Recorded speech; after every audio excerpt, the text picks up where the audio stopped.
Mexican politics consists of a framework of the federal presidential representative democratic republic. The Mexican president is the head of state, head of the government, and of the multi-party system.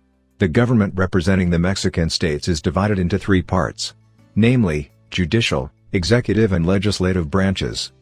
The executive branch is headed by the President of Mexico and advised by a cabinet of secretaries.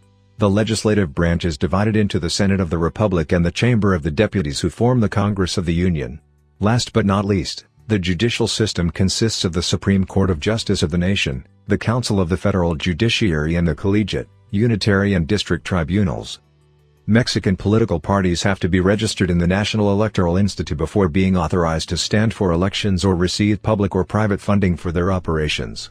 They also must obtain at least 2% votes in the federal elections to keep their names in the electoral registry.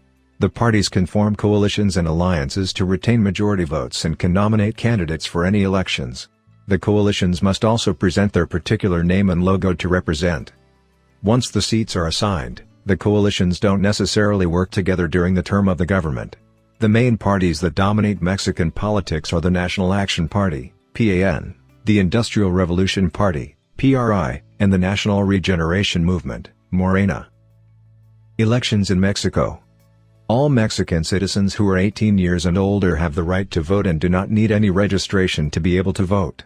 The national identity card serves as the voting card, thus making all citizens automatically registered to be able to vote. The president serves and is re-elected every 6 years. The Congress of the Union itself becomes the electoral college to elect an interim president following the absolute majority in the case where the president is absent. This can be due to death, impeachment or resignation. In all other cases, the elections are direct and do not require the constitution of an electoral college. In the Legislative Assembly, the Senate of the Republic serves for a term of 6 years, whereas the Chamber of Deputies is re-elected every 3 years. History of politics in Mexico.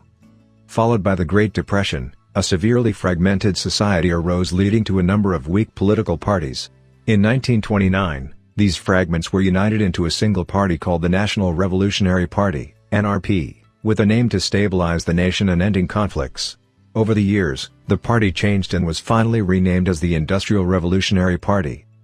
Being dominant and adapting to any means necessary to stay in power, the party enjoyed power and freedom with little to no opposition. From the 1970s, the electoral system was reformed and allowed other parties and constituencies to attain seats in the parliament, paving the way for a democracy to be established. Subsequent changes and reforms over the years saw the rise of many other political parties that rose to power and helped in forming a free democratic nation.